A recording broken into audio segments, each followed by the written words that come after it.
Hi guys, welcome back to the channel. In today's video, I'm giving you 20 things I wish I was told when I first started sewing. It would have expedited my journey quite considerably if I knew these things. So do stick around to the end. The last one is really interesting.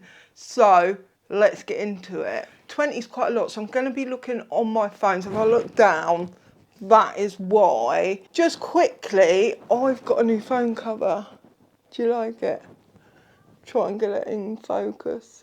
It says you are exactly where you need to be. Now, a company did send this to me for free. They haven't paid me at all. They just sent me this one and two others and asked if I'd show it on camera. So here we are. There is a code down below if you would like to get a discount on these. So the first thing I wish I knew was sewing is a skill to master, because when I started sewing, I thought all I've got to do is learn to sew in a straight line, easy peasy, job done, good, and then I'm going to be some sort of West End, I don't know, I'm going to be Patrick Grant, aren't I? So, no, doesn't work like that. What I found when I was starting to sew is, well, firstly, it took me an age to sew in a straight line. But once I did achieve that, and I started to realise now I've got to learn buttonholes, and I've got to learn how to put a zip in, and I've got to learn this and this and this and this. And it didn't matter how much I learned, there was always more to learn. And I would say even now, 10 years in, 11 years in, I still have stuff to learn. You have to put the time, the effort and the energy into it. The next one, you're going to hear this and think, Claire, stop banging on about it.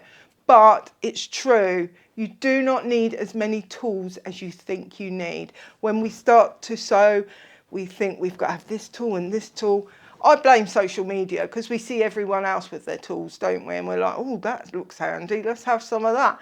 But we don't need it, do we? We buy it, we spend our hard-earned money on these things, and then they just sit in a drawer. We maybe use them once or twice. I'm not ruling out tools altogether. There are tools that can be really beneficial, but I would suggest that you need to try and manage without them first. Is there some things that you want to do where there's a tool involved? See if you can do it with your machine before, and you may save yourself some money. And if you really are struggling to do the thing without the tool, then buy the tool. The next thing will save you a ton of money. It really will. And that is, you don't need many stitches on your sewing machine. Oh God, I wish I learned this early on. When I got my first sewing machine, which was the IKEA size sewing machine, which looks like a Fisher-Price toy. I think it had a couple of stitches, but worse than that, it just sewed really badly. So I got a new machine, which was a Brother, and it had maybe 15, 20 stitches. Didn't use them all. Obviously, I didn't use them all. But then when I upgraded to the Tilly and the Buttons machine, the JK100, JKS 100, something like that, it had 100 stitches. Now, there was a version of this machine that I could buy that had 30 stitches or 100 stitches. And the 100 stitch one was more money. I think it was between 50 and 100 pounds more. And I was like, I've got to have the one with the more stitches. Why? Why? Did I use those extra stitches? No, I just threw money away instead. So don't be like Claire. Be sensible. And then I bought my current machine, which has over 300 stitches, and I just do not use them. So when you go shopping for your sewing machine, if it's your forever sewing machine, you do not need these stitches. Unless you're into quilting, then by all means. For dressmaking or home sewing, you do not need the stitches. You need a straight stitch, a zigzag, maybe a lightning stitch, a buttonhole. If you've got that, you're good to go. You could pretty much do anything. The next thing I should have learned a lot earlier than I did is that drawing your seam line on your fabric is fine. It's not a problem. When I was struggling to do a straight line, as I talked about earlier, I thought, why don't I draw a line so that I can follow? That would be the easiest thing. That would be brilliant as a way to learn. And then I thought, no, that's cheating. I think I'd seen something online where they were like, oh no, you couldn't possibly draw the line on. You will ruin the fabric and you will not learn the skill and all that. If you're really struggling to sew a straight line, then why not? You're not going to ruin the fabric because it's going to be in the seam allowance. And even if it's not, it's going to be covered up by stitching because you're going to do a finish. After you've stitched, you're going to finish the edge. So you're either going to trim it down or cover it up with another stitch. So it's not going to be an issue. No one in the world is ever going to know. Don't do it with a permanent marker. Just do it with a washable marker or some chalk or something like that. We got to work smarter, not harder. The next one is the type of pins you use. When I was first sewing, I would buy a packet of really, really cheap pins. They were so cheap, they were really thick and they were blunt and they would go in some fabric, not the other. They would snag the fabric, all the rest of it. Eventually, I decided that I was going to buy appropriate pins for the appropriate fabric. So that included silk pins for the really lightweight fabrics, quilting pins for thicker fabrics and everything in between. And it was the best thing that I ever did. It just felt like a better experience. It enabled me to treat the fabric with more respect and it made my sewing more accurate. Basting your stitches will make the whole thing a lot easier, especially if you are trying to match your fabrics. If you've got a pattern on your fabrics, maybe you've got stripes or something and you're trying to match it, you can put pins in, but the fabric is going to shift when it goes under the machine because we've got the feed dogs underneath, but we haven't got any feed dogs up here unless you use a you know what I'm talking about. Magic foot, walking foot, that's it. Oh, it's been a minute. So, yeah, so it's going to shift actually when you're sewing it. But if you baste it with basting thread or any thread really, just use a different colour to the thread you're using, baste it by hand, it's going to stay in place. And this is something I learned. At first I was really against it because I was like, oh, it's just an extra step, isn't it? But no, it's an extra step that was really, really worth taking. And once I started doing it, I didn't look back and I was always basting after that. So that brings me on to the next point, which is hand sewing will elevate your sewing. So I don't mean hand sew the whole thing, obviously. But when you are making something, maybe you want to hand sew the hem. That might be if you've got a really lightweight fabric and like sewing a hem is going to ruin it. Maybe it's an expensive fabric.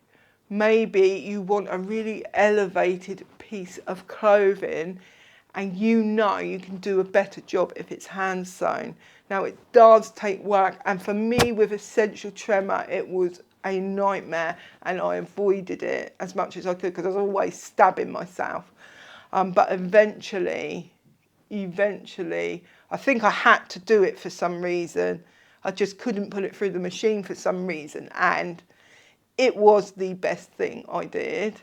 And I started to do it. It is time consuming, there's no getting around that, but it will give you a much better garment at the end of it. And actually it may even last longer if you're sewing correctly. If you are enjoying this video, do hit that subscribe button and leave me a comment down below. Share the video with anyone that you think would benefit from it. This is another one that I have spoken about before, and that is a pattern is not supposed to fit you out of the packet. I'm going to say this until it sinks in. Honestly, sinks into myself as well, because I'm going to be approaching patterns in a whole new way because of my weight loss. I feel that approaching patterns as a plus size person versus a non-plus size person is a different experience. So I'm going to be going through all of that, and it will be tempting to just want to make the pattern as is with a slimmer body. But I'm not going to be able to do that because I'm still going to have different proportions to everyone else, and they're probably not going to be the same as the pattern. And this is something we really need to get our head around. this pattern is created in order to achieve sales. They want as many sales as possible in order to maximize profits. In order to do that, they have to come up with a, forgetting me words now, a block, because all pattern companies produce a block and then they create the different patterns off of that block. And often it's just hacks that we can do ourselves. But that's by the by, that's another topic for another video. Their blocks are going to be blocks that will suit the majority. And we are not the majority, we are individuals. If you're very, very, very, very lucky, a block will fit you perfectly, and if it does, stick with that company. But for the most of us, it doesn't, and you have to make adjustments. So do not purchase a pattern thinking that, right, that's the pattern, that's the hard work done, I can just trace it off and make the thing. No, you're going to want to do your measurements. You're going to want to make sure it is correct for your body. The next one is a biggie, it's a real biggie, and that is making mistakes as a sewer, especially as a new sewer, but at any level really, doesn't make you a bad sewer. I have this habit of thinking bad of myself, and when I do something wrong, the end of the world, and I beat myself up forevermore. It's not just in sewing, in all aspects of my life. For the last 5 years or so, I've been working hard on myself, and this is part of something I'm trying to overcome. Now, in sewing, when I was making mistakes in the beginning, I was like, oh, I can't do this, I can't do this. I'm rubbish at this, there's no point even trying. At one point, I wanted to make the Rue dress by Colette, and I cut it out, made a toile because I was being a good girl, and it didn't fit. It was a really bad fit. So I started trying to alter the pattern, and I did not know what I was doing. And I was just following these tutorials, altering. And I must have tried 3 or 4 times, and the fit got worse every time. Eventually I reached out to the company and I was like, can you help? Because I don't know what I'm doing here. They tried to help. I sent pictures over to them and they like troubleshooted for me and gave me some advice. And I tried and I couldn't do it. And it made me not want to sew ever again, because I was like, I just can't do this. If I can't do a basic alteration, what's the point of even sewing? That was my mindset at the time. And I put sewing away. I think it was only for a couple of weeks, but I did put it away. Then the company made a statement saying it was their error, not ours. So that made me feel a bit better and I got back into it. Do not worry if you make mistakes, because that's how we learn. If you started sewing today and you never made a single mistake, you are going to progress much slower than someone who makes mistakes. Which brings me on nicely to the next one, is that your sewing skills and experience will develop over time. So when we start to sew, we can feel inferior, as I was just talking about, like we're not good enough. We are not as good as Joe blogs on Instagram or Janet blogs over on Facebook. They're producing these beautiful pieces, and here's me, can't even make a bag. What you've got to understand is it's going to take time, and unless you set time aside to actually make garments, you're not going to improve. The next one is that there's no reward for rushing your sewing. I don't know about you, I've got to take these glasses off, they're giving me a headache.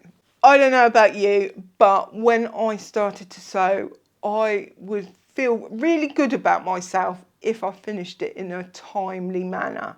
So this might be like following a pattern, it says 3 hours. If I did it in 3 hours, I'll be like, yes, get in. But sometimes it'll take me 5 or 6 hours and I'd rush it and make more mistakes and it would just take me longer. I learned over the long run to just take my time with it. It doesn't matter. There's all these videos, aren't there, on Facebook saying, sew a top in 1 hour. Why? Why would you sew a top in 1 hour? I've made those videos myself just because they work on the algorithm. But really, we want to be taking our time. The more time you take, the better the sewing will look, the longer the garment will hold up, and the better you are going to gain experience and learn. Be really mindful and just enjoy the process. I don't know about you, but when I'm rushing anything in life, I don't enjoy it. So the next one is a really biggie. It's going to save you some money. That is, sewing clothes is not cheaper than buying clothes. Back in the day, the vintage sewing girls, I'm sure there may be some of you in there, but I'm sure you don't want to be called vintage, so apologies for that. But back in the day, people would sew and it would be cheaper, but the problem is sewing has become massively commercialised, and that is no longer the case. Now you can, if you try hard enough, go and buy fabric at the thrift shop and make your own patterns and then sew, and I'm sure that would be cheaper. But most of us do not want to wear bed sheets from the thrift shop.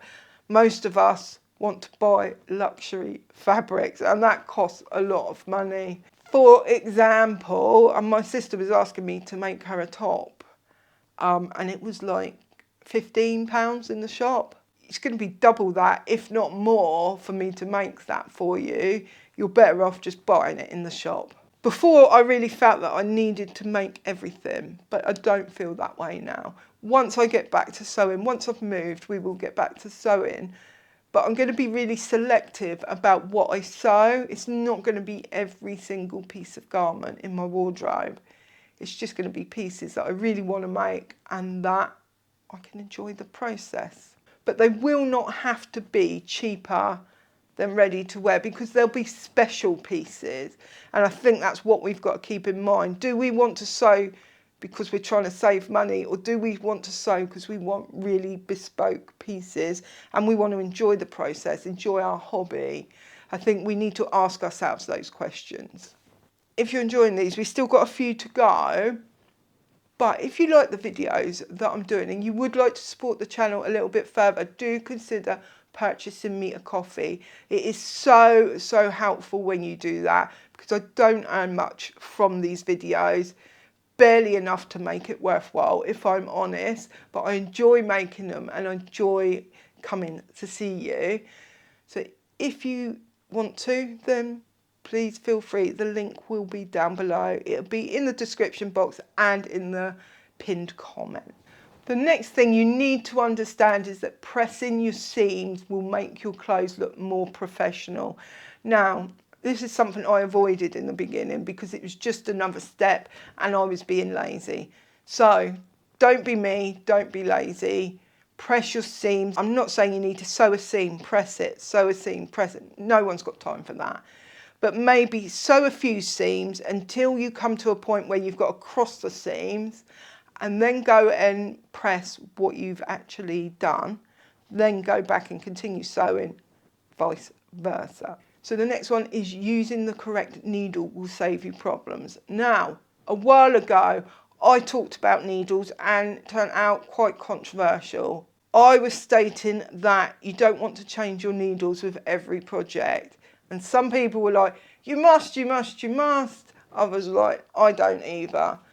And I've had no problems. So you do you, but I think when you use the correct needle, it's going to be so much better for your garment. So for example, I'm an advocate for keeping the same needle in the machine if I am doing the same kind of project. Say I'm sewing a cotton top and then I want to do a jersey top. I'm not going to keep the same needle in.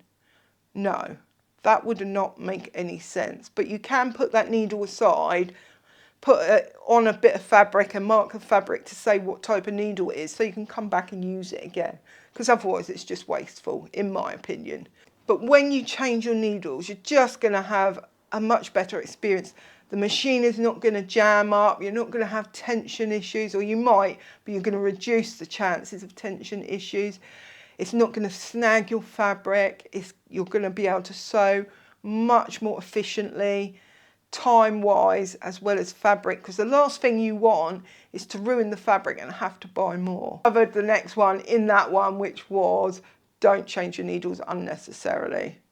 Please, please stop wasting your needles, because they don't go blunt after one project. Not always. They might. If they go blunt, then move them on. But they're not going to go blunt. So utilise them again. I do. I have been for 10 years. Haven't had any issues.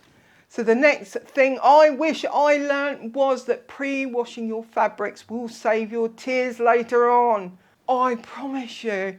The problem is we get this fabric, we buy it from the shop or online, and it feels so lovely when we receive it because it's new and it's crispy. It hasn't been touched at all. And we just think, oh, it's so lovely. I don't want to put it in the machine. I just want to start sewing with it. Because also if you put it in the machine, you've got to wait for it to wash. You've got to wait for it to dry. Then you've got to press it. It's a whole thing. You might have to serge the edges depending on the fabric as well. If we do that, if the minute it arrives, we start that process, then you're going to have a better experience. Because what happens is when it's washed, number one, you're going to wash all the filthy chemicals off of it. You do not know where that fabric has been from when it was produced, probably overseas, and then shipped, and then landed in a shop, and then stored in their warehouse, and then put in a plastic bag and sent to you. You just don't know what the hell is on that fabric. And if you're washing it, you know it's going to be clean for you.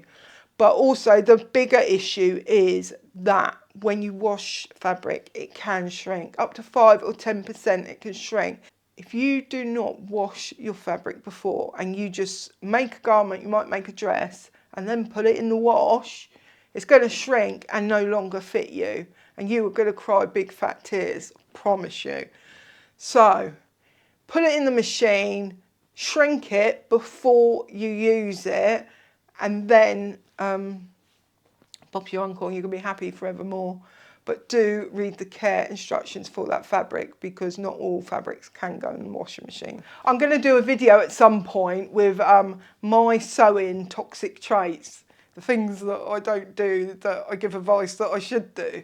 And that one of those is not marking my notches. Oh, can't tell you how many times. And actually, in a way, I feel like now I'm experienced, I don't really need to mark notches. I know what I'm doing. But I still think mistakes can happen even now by not marking notches, especially if you're doing something like a neckband or a really complex pattern, basically. Then marking your notches is really important, and it's not a sign that you do not know what you're doing. Because I think that's what I thought when I started. Now, there are a lot of things in sewing that you can do that is going to improve your garment. I did a video on it a while ago. But I'd argue the single best thing you can do to have a really well-made garment is cut your fabric on grain.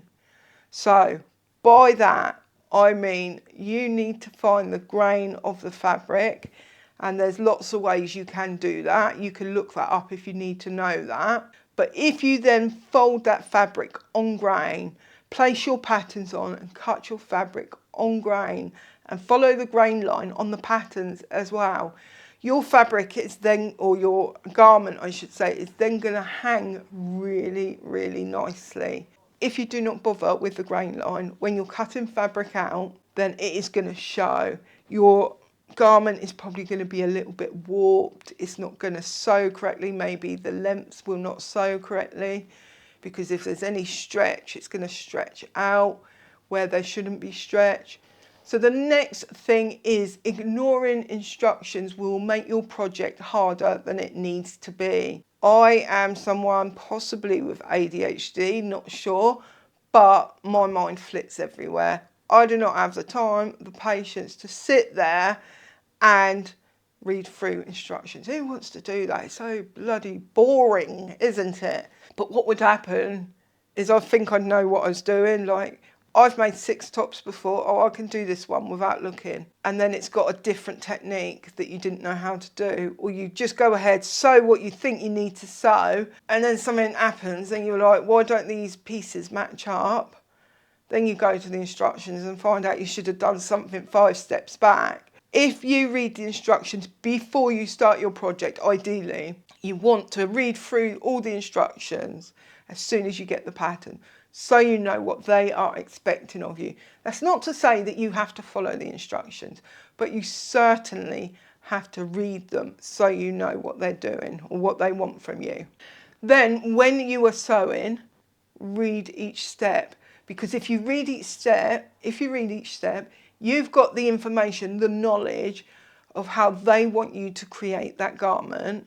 You can then decide if you're going to follow that information or not. That's your call. But at least if you've got that information, you're going to make the best decisions you can for your project, and it's going to go a lot smoother. The next one is taking accurate measurements and understanding the size chart to choose the right size for the pattern. So there's a couple of things here. Firstly, your ready to wear size is not your sewing size, not at all, not remotely. And people tend to get really upset about this because they might be like a size 12 UK in ready to wear, and then they realise they've got to sew like a size 22 or something in sewing, and they're like, I'm not a size 22. Well, in sewing you may well be. So you've got to remove those prejudices and actually do not even worry about what size it's telling you to sew. What you want to do is look at the measurements. Now you have to take measurements really, really accurately, and then once you've got those measurements, you can go to the pattern chart, look up the measurements, usually for bust, waist and hip, and it will tell you where to sew. Then you look up, see the size, don't worry about the number of the size, just sew that size, and you will get a really, really good fit. If you look at a pattern and just think, I'm a size 12, I'm going to sew a size 12, you are in for a significant fall. Let me tell you, it's not worth it. I do have a video that I did ages and ages ago. Oh, I don't like sharing this one because I was really big and I had to take measurements that really showed that. It's a really helpful video for you, so I think you should check it out. It is in my archive. If you like this video and you would like to see more like it, do hit that subscribe button, leave me a comment and come back for more. Check out this video just here, and don't forget there is a discount code down below for my covers.